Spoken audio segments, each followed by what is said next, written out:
আল্লাহ নবী বলেন, মান কতালা নাফসাহু, কোন ব্যক্তি যদি নিজেকে হত্যা করে, বিশাইইন, কোন জিনিসের মাধ্যমে কোন ব্যক্তি যদি নিজের জানটা শেষ করে দেয়, উযিবা বিহি ফিন্নার, ওই ব্যক্তিকে জাহান্নামের মধ্যে ওইভাবেই শাস্তি দেওয়া হবে। বলেন নাউজুবিল্লাহ। যেই ব্যক্তি নিজের যেইভাবে শেষ করে জাহান্নামের মধ্যে তাকে ওইভাবে শাস্তি দেওয়া হবে।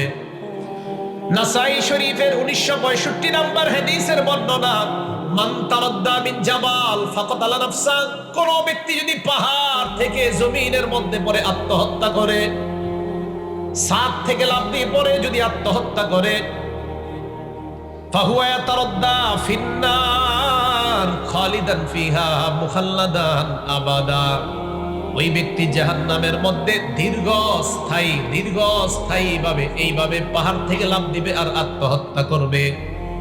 বলেন তো আমি কি অনুবাদ করছি? দীর্ঘস্থায়ী। বলেন কি বলছি?